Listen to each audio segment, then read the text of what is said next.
Hello and welcome to this very interesting discussion where we are joined by our in-house AI expert, AI maestro, Mr. Raj Kapoor of the India Blockchain Alliance. Today is Guru Purnima, so I would first like to, thank him for being such a mentor to not just me but all of us when it comes to, educating us on the newer technologies that are coming in and how the world is changing so fast when it comes to AI. Thank you so much, sir, for joining us. My pleasure, totally. And thank you for the wishes because I've been getting a lot of wishes and I didn't realize it is Guru Purnima. I'm sitting in Dubai. No, You're giving you're me actually somebody who is a mentor figure for us, sir. Whenever I read any news about AI, my first thought is that I want to ask Raj sir what is his take on it. And the one news that is keeping me up at night is the Bank of Baroda, the data breach. oh, yes. Now, News our at a while. AI has gone from hacking a startup or glitching or being sentient to actually impacting our money. So BFSI was tipping its toes and not letting AI enter its ambit, but once it did, this is the consequence. This data breach is a consequence of technology gone out of hand. So your first Totally. reaction, sir, and a bit of explanation on how you see it. Banks basically, from my, I have always been saying that, and I'm very vocal about it, that banks are still reliant on old legacy systems. We have a lot of our banks are legacy systems. They are not updated systems. They are not modern technology. They are legacy systems because it is a challenge also to start changing the systems for institutions such large as banks. So I'm not going to blame them, but I'm going to tell them that well, they need to start doing it gradually, piecemeal. If they don't do it, well, that's this is just the beginning of what could be a massive cascade in this space. Because now, if you can get into Bank of Baroda, anybody in the hacking space will say, "All right, okay, let me get into the other banks also because the systems are the same anyways." The systems are not yet changed. Maybe some of the newer banks, like maybe a Yes Bank or a couple of other IDFC, have started upgrading the systems. I'm not so sure. I've not examined the systems, but bottom line is we still are reliant on a lot of legacy systems, and also there's a lot of interdependence. RBI, ministries, compliance reporting. So there's a lot of agencies involved in that, and a lot of APIs are integrated in these systems. The vulnerability is not in one place, it's got to be in multiple places. It's like this, if I have many doors into my room, there are many ways of entering my room. If I have just a single door and I lock it, keep it as safe as possible, the chances are lesser. I'm not saying this is going to go away, but yes, the chances are lesser. Four doors, one door, you decide what's better. Right now we got the banks have got all the doors virtually open, and people say come hitherto, because they were not trying, because it's a risk. Again, when you get into a bank and you hack a banking data system or a database or any other systems, it is a crime. A lot of people, especially in India, they will not get into that space. Obviously, this is something perpetrated outside the country. I don't believe it's from the country, because it's still, there is a little fear that यार bank में चोरी करेंगे तो थोड़ा तकलीफ हो, कुछ तो बैंक को नहीं करना, बाकी सब कर सकते हैं, छोटे छोटे कर सकते हैं. Bank is something big, and they have not taken money, they've stolen data. That is for them, for hackers or anybody with malicious intent, it's a beautiful database to actually skim off a lot of money from a lot of unsuspecting citizens. Also, if you look at that, Bank of Baroda is one of the old traditional banks in the country. People have a lot of faith and trust, and that's the reason why it's still existing in spite of the so many private banks coming in. But now it's time to change. My thought is very simple. You may have cybersecurity, but if you look at cybersecurity itself, the protocols are ancient. They have not been updated regularly. And those that have also, there is just a few. Again, mismatch, ad hoc, some being done, some not being done. And with multiple systems, multiple APIs in a bank, there has to be a whole new system. In fact, you can use AI to combat such malicious attacks in future. However, the decision doesn't have to be it has to be unilateral. Every bank, and it has to be a unilateral system, and not every bank putting in their own. That won't work again, because again there'll be different vulnerabilities, because each bank is also connected to other banks because there are settlements, etc., etc. So it has to be a unilateral, one single system that's going to prevent all these things from happening. Oh well, it's a possibility, we can do that, that's not a problem at all. It's the intent which is very important, and sometimes have you seen the BFSI sector? That they move very slowly, especially banks, whereas technology is concerned. They have great technology. Everything is fantastic. I think we've got really good stuff with the UPI and all. But the minute the vulnerabilities are exposed, everything, and literally everything, becomes vulnerable. And that's what's happened.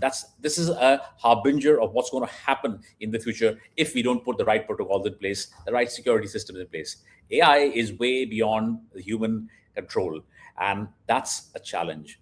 It is, but at the same time, it's the human that controls AI at the end of the day. Hmm. So it's coming back again and make sure. Yeah. It's like when you have more than a सांप काटता है, then you as antidote is also snake venom.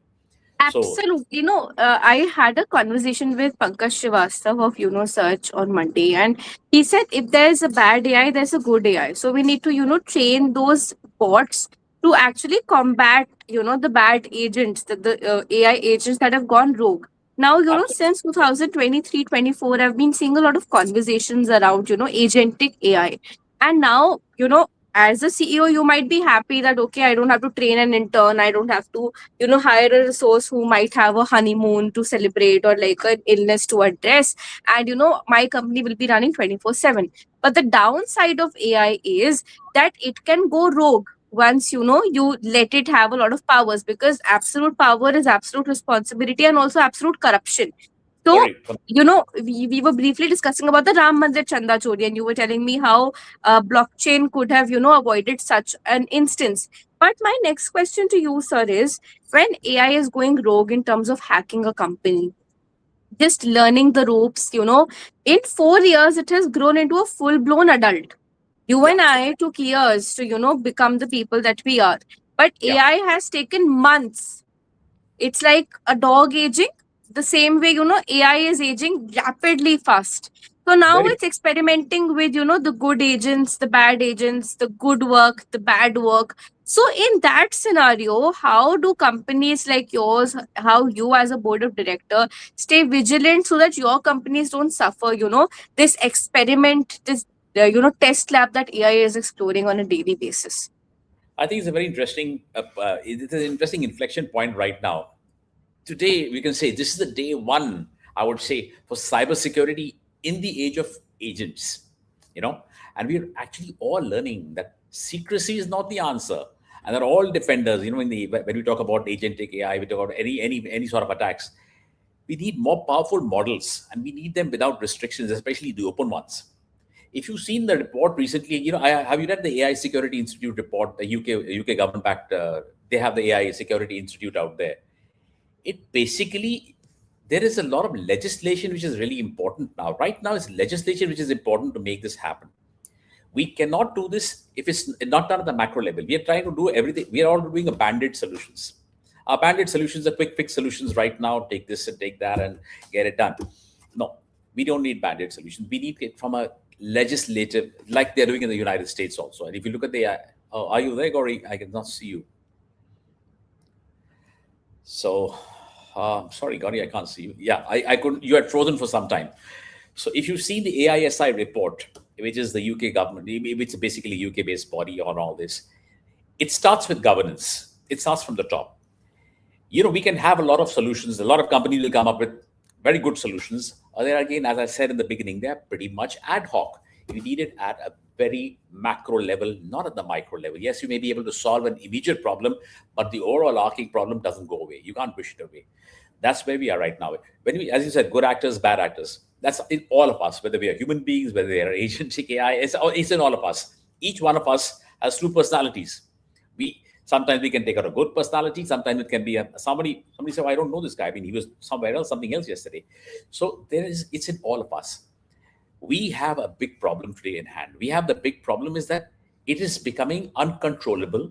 Guardrails are completely missing. Even, for example, do you take apart from the AISI, does India, for example, have a body like that? We don't have it. In the frontier AI models are all attempting to cheat during their assessments. All of them cheat. This is a growing challenge that AI have, as safety of the models have become very, very secure now. Most No, models today. I completely agree, sir. But you remember Sam Altman used to always come in and say, please regulate AI. Please Yeah, regulate AI. yeah, It can go out of hand. So he was totally. the creator, and then he is talking about, guardrails. And then, the US government does that for Fable 5 and Mythos and, other models of GPT. They say that, they still be restricted to the US audiences and then go out to other countries. And then Yes. there was a hue and cry that, okay. So My next question is, I always think about how technicians address ethics, because when we were studying journalism there was a paper called media ethics. So Hmm. we were taught that, suppose you are reporting from a certain location and there is a child dying of hunger, do you give them food or do you only report, because it's not your job to Yeah, basically feed the very child. It's your job to get the government to feed the child. So that was an ethical question that we always used to, grapple with.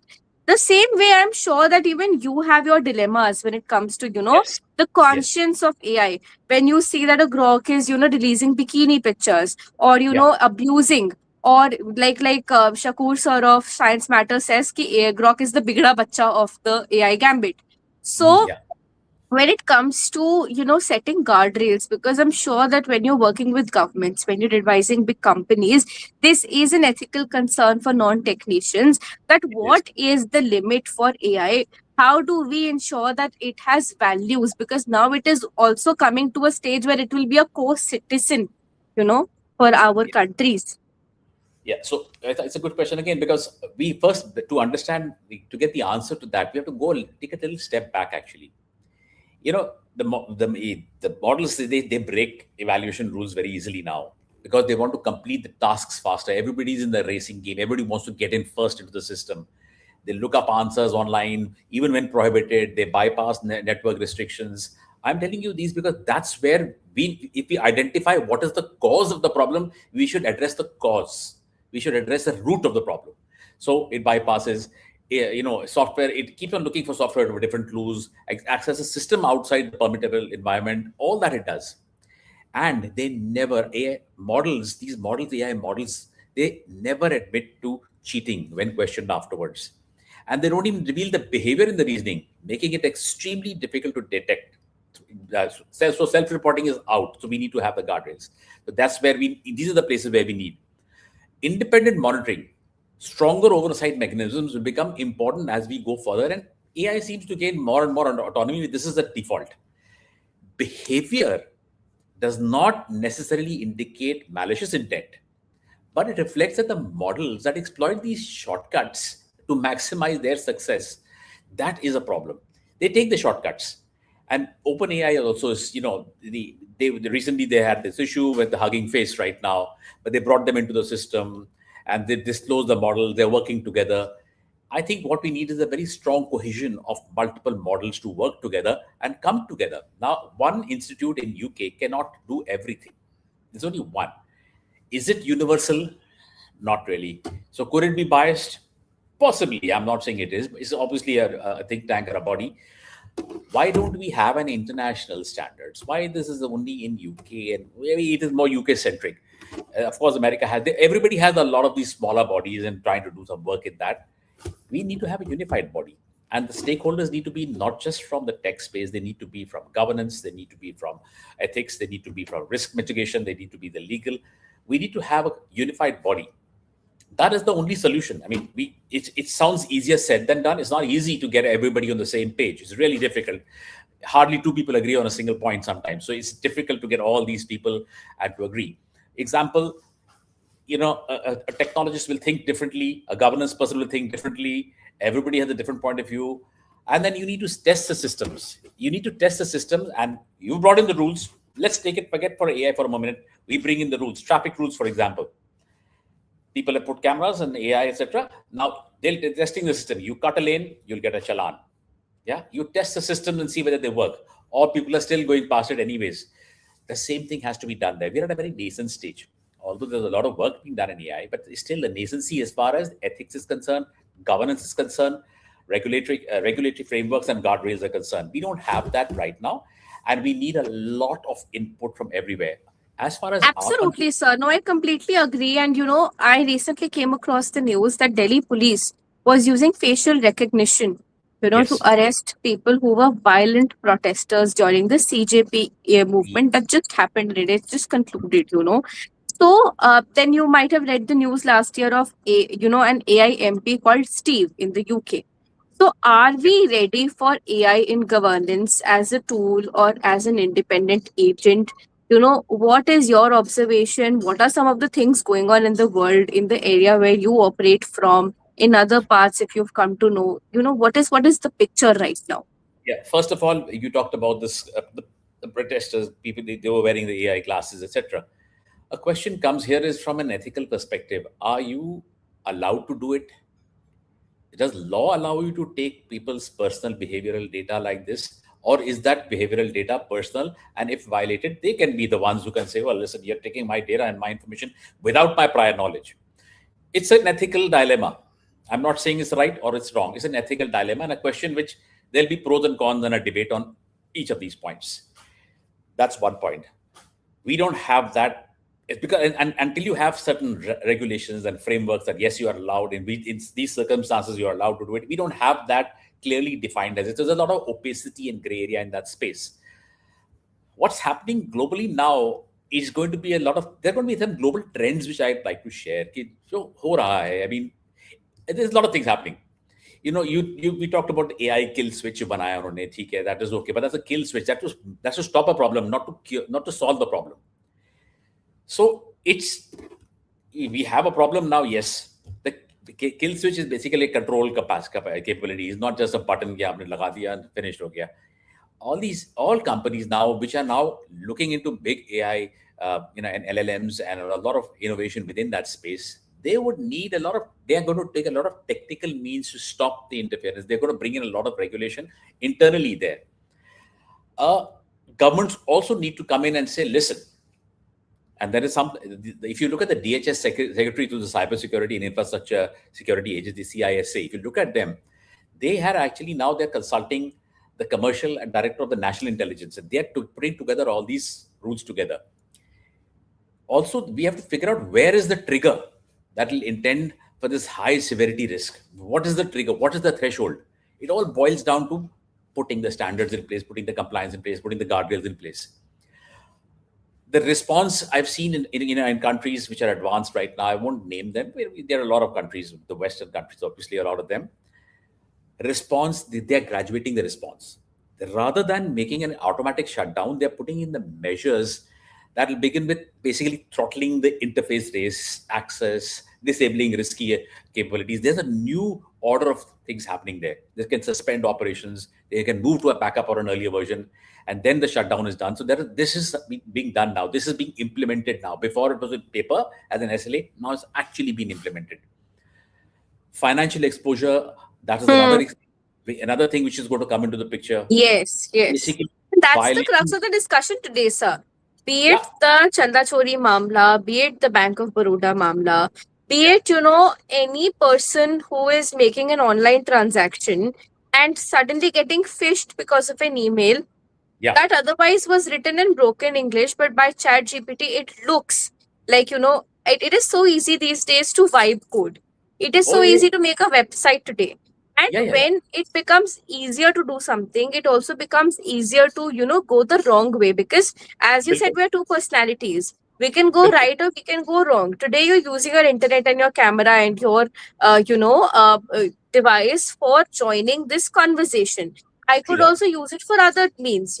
People are using it for the dark web, for, probably ordering marijuana, probably, leaking data, probably, sending question papers of NEET via Telegram. So Telegram, then just kind of took up with the Indian government कि तुम्हें क्या लगता है कि WhatsApp पे नहीं भेज रहे होंगे, या probably like an RSI which is made by Indians. So the question here being, sir, that when it comes to financial transactions and financial security, how dangerous is AI getting by the day? Not just for phishing or the external toolkit, but by its own. How much of a threat do you see AI becoming, and how can companies regulate their financial data when it comes to this subject? First of all, the threat is real, and it's now.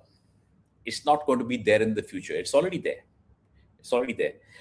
So you can clone me tomorrow, okay? And I'll be saying, Gauri, listen, I'm in a little problem. I need some money for the hospital, blah blah blah. And you can say, just transfer to my account. I'll pay you back when I'm there. You trust me, and you'll do the needful. But the guy in front of you is synthetic. It's not real.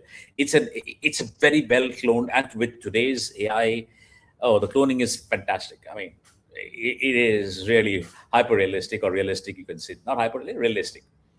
That's a smallest way. That's the lowest common denominator where we can start off with. That's going to be in India, especially, is going to be really easy because in India they don't work on a logic. They work on a trust factor. They work on relationships. The logic kicks in later on. So first thing, I know you, you know me, you'll see me, this Raj sir hai, chalo unko paisa bhej rahe hain. Okay? It's one of the easiest things in the world to do. If I was to sit down and do it, I can make a factory of multiple clones of myself and sell it to, I've got 30 odd thousand LinkedIn contacts, send it to everybody and everybody knows me. Okay, fine, fine, fine, come on. Chalo. Imagine if suppose I've got 35,000 connects.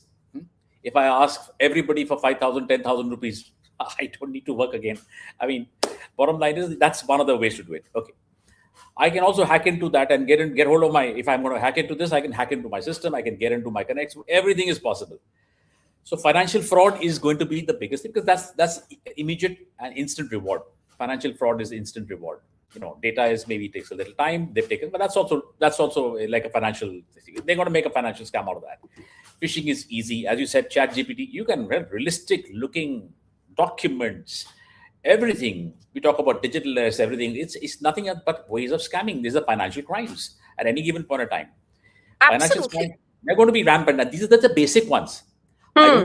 I cannot even discuss some of the things at the high level because we are in public domain. People start getting Yeah. ideas how we can do it. There are ideas which are there. You cannot imagine, Gauri, how people are doing it in multiple ways. Hmm. It's good. I mean, if offline, I can tell you plenty of things which are happening. But Yes. online, Yes. it is not right to share. Like it's like No, I'm not telling absolutely, you. sir. Because see, I'll tell you a very small example. There was this movie which we went to see in the halls. It was called Bhool Bhulaiya, where we saw, I Ah, think it's the second one, where ah, a person was crippled, in order to be like a mook husband who doesn't say anything, who doesn't, tell the reality. And we saw a recent crime case, actually being inspired by it. We've got like exactly. these fun shows, like, now they've become fun and cult, like a Crime Patrol or a CID for that matter, and Hmm. Jamtara of financial insecurities. But the fact here being that it is on how you use. A car can be used to take somebody to the hospital. It can be used to knock somebody down and make them reach the Yeah, hospital. get over them. Yeah, But yeah, yeah. my next question is, sir, when it comes to financial insecurities, there is an AI threat, but AI is also becoming autonomous in the facts. Like, suppose I have a Mac device and I log into, the fifth model of the newest generation of the GPT or Right, right. Mythos for that matter. It has cleaned up my data without my permission. There you go. So, why is it that, these companies, be it Anthropic, be it OpenAI, have not set up guardrails that my data is my data and AI cannot skim through it or touch it or delete it at its own will? They can easily do it. It's not an impossible task. It's just a protection layer, and also maybe they could use a little bit of some blockchain principles in it also. But and everybody knows the solution. They know the solution. It's not that they are not aware of such solutions. Okay. The thing is, sometimes maybe they want all your data and they don't they want it and they want to recheck whether they've used or misused it, maybe for research or whatever is there. It could be a conspiracy theory in my head, but sometimes I feel that they would do it. Because I'm open to discuss it as a theory. It's a theory. You can prove me wrong, but it's a theory which I'm always propounding. Recently I lost all my data on ChatGPT, for that matter. I had a whole lot of it. Everything is gone. Everything is gone from there. It's okay. I don't really. I have a backup, so it's okay. That's not a big issue. But for people who don't have, it's an issue. All protection systems can be built. See, right from the olden days, when you used to have soldiers, they used to wear an armor because they knew that they would need the armor to protect themselves from arrows and spears and swords, etc. Everybody knows, and everybody rebuilds themselves or resurrects themselves by knowing what is the clear and persistent danger right in front of us. We know that. The same thing in technology. We already know. When we are making even one line of code, we know how somebody might attack it. And from a technology perspective, you know it. So you build in the defenses. You always build in your defenses. And with the digital infrastructure, defenses that are at every line of code, you have to build a defense system because any vulnerability can be exposed. We need So all of them know it, but they haven't done it, or they will now do it because now legislation is kicking in. it is now becoming towards law. And when things start becoming towards law, it's not yet a law, it's just been a proposed bill right now. But when that happens, a lot more gatekeepers have to be put in place. You cannot, like, for example, you go to the airport, there's a security check, there's an inside check, and 3 times or 4 times you're checked inside. There are multiple layers. Why? Because initially, nothing used to happen. You could walk inside the airport, everything was fine. And then something happened, then something happened. So as we evolve, we will build those little checks and balances, and we will do it. Right now, it's sort of a wild west. People are enjoying what they're doing. It's too nascent for a lot of people. For the Aam Aadmi, it's totally, he doesn't know what's going on. He doesn't even care also sometimes, but he doesn't know what's going on.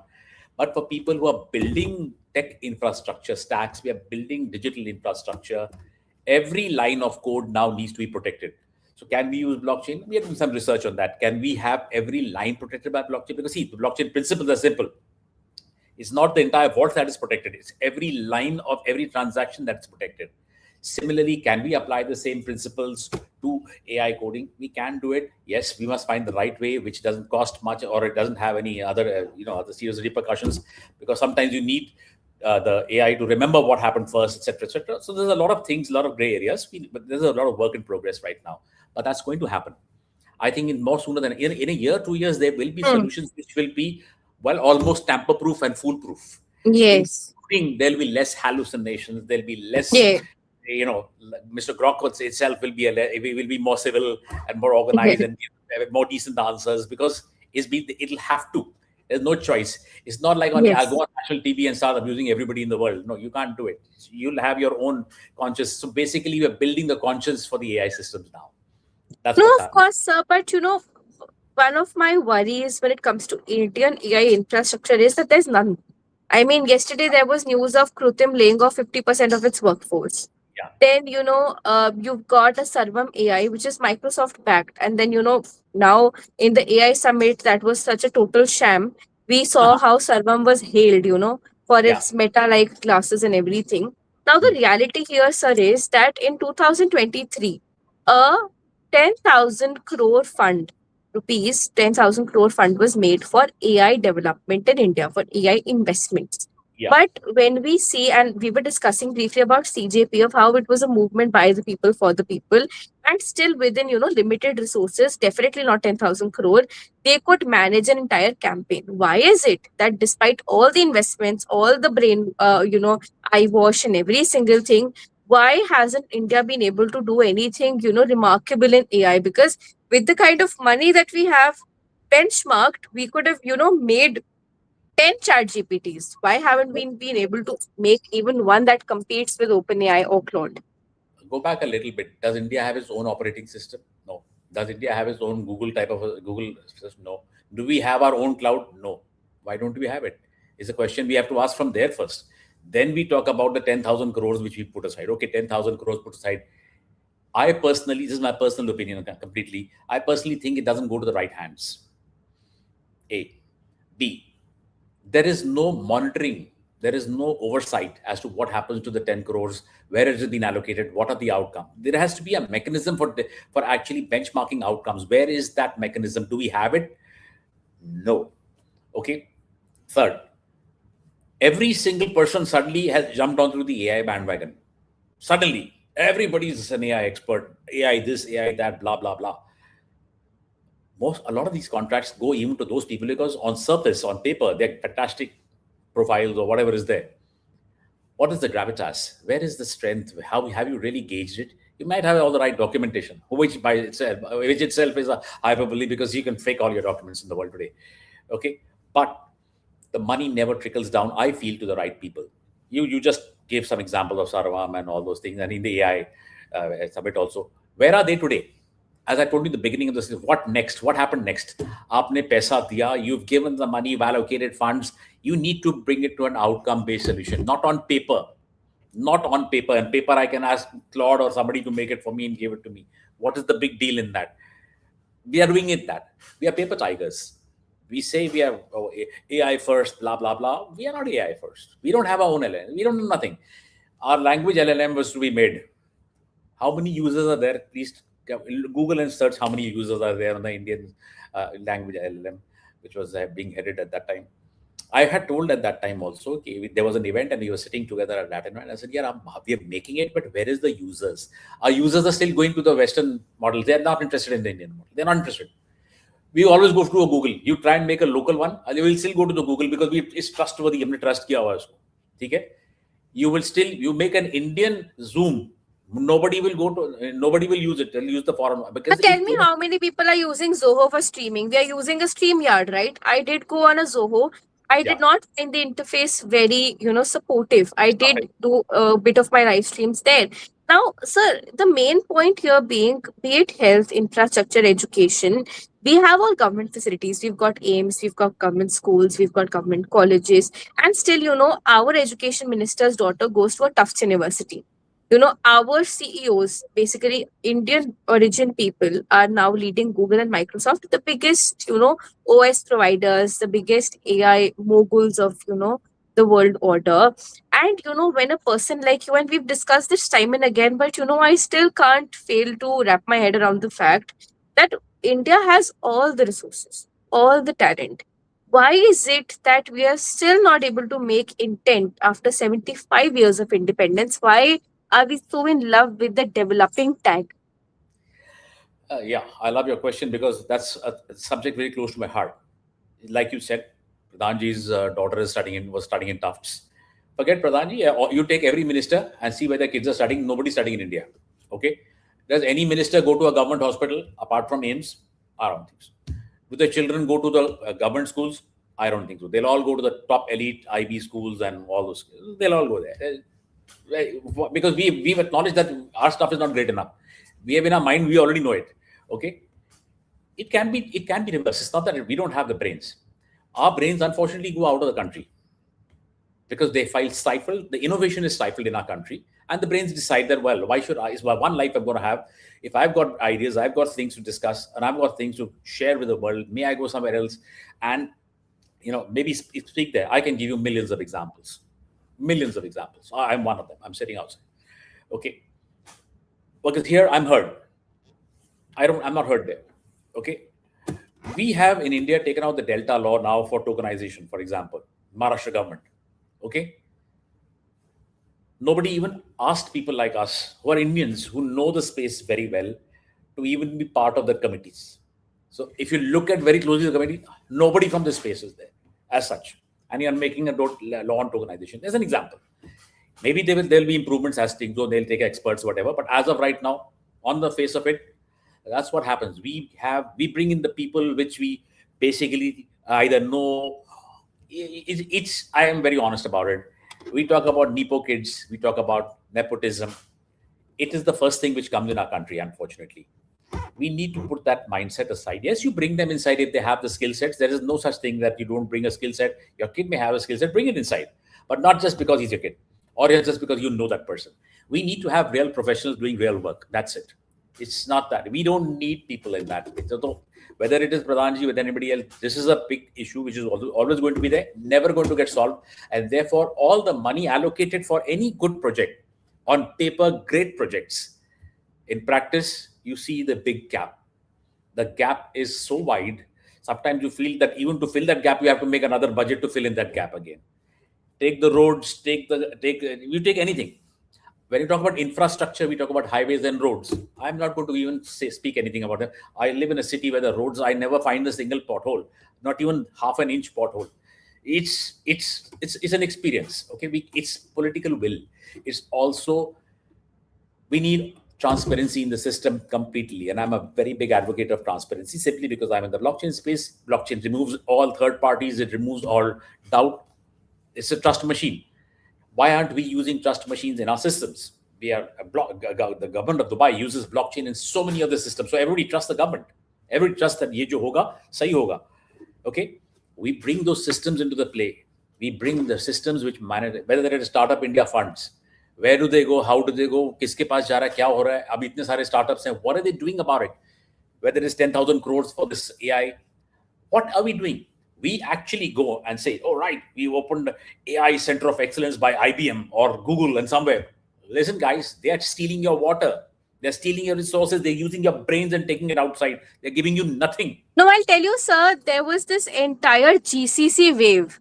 I was personally called for addressing so many interviews कि GCC बन रहा है, GCC बन रहा है, India में jobs आएंगे. अरे आप ये तो सोचो आपके नेचुरल रिसोर्सेज का क्या. Like, why is it that you have to go outside the country? I'm sure, sir, with all the knowledge that you have, you can build 10 companies in India. But there would Can. have been a reason, right, that you left your life here. Because I'll tell you something very personally. My dadi always used to say to me कि अपना देश अपना होता है, which is why I get into personal confrontations when it comes to migrating out of the country. But at some point, I do think about it. I know people who've returned to the country, and I know people who've immigrated and are living happily ever after. So, Yeah. sir, to conclude this discussion, my sincere thoughts are, that we have the infrastructure, we have the intent, we have the knowledge also, but there are so many loopholes and gaps that these bad players are exploiting. So, of course, at your and my level, we can only sensitize corporations. But yes, if somebody from the government is watching this, they should know that India has the right talent. It India has. has the right faces. It's just about you picking the right ones, because it's about picking, a needle from a haystack, and not somebody who's available, in your vicinity, who Very belongs to a certain caste, or, belongs to a certain blood group. Look at good. Mahatma Gandhi, sir. He had no, big connects. His parents were humble. But who was the prime minister of the country? Somebody who was a son of a businessman. And this practice has continued right to this administration. And the reason why technocrats like you need to talk about politics is also because AI is going to influence politics. It's already influencing the roti Oh, kapda makan of people, the first Maslow's hierarchy. But yeah, by yeah. the time we reach the fourth one and the fifth one, AI is going to play a role, and which is why we need people like you to be on advisory boards, be on government councils, be on podcasts like mine, and talk about the real issues. But thank you so much, sir, for joining in today morning, because, I am sure that this discussion has enriched every tech enthusiast and everyone who's genuinely curious that, what is AI's next move? Absolutely. And as we said, we can have a full series AI next. What's next? What's next is something which is why, sir, I keep calling you every Wednesday or Thursday, because I know that there's so much to talk about. Like every single day in my news scan, I will see a AI report and I'll be like, okay, I really need to get an expert to talk about this. And you are, the first person who comes to my mind. But thank you Thank so much, sir, once again for, joining in today. And let's meet again very soon for another discussion. Thank you. Thank you you. once again for tuning in, and keep watching the near for the latest updates. And I'll also share with you the podcast tomorrow, which I'm doing on the Yes. neat paper issue leak and how blockchain and other technologies can prevent it, as well as the Ram Mandir chori. Let's. Absolutely. I would really want everyone to please look out to Raj sir's LinkedIn, because it's really full of knowledge. It's really full of good updates. So keep watching and, keep learning. This is what we strive at the NEAP and, through our guests as well. Thank you. Thank you so much, sir. Thank you so much.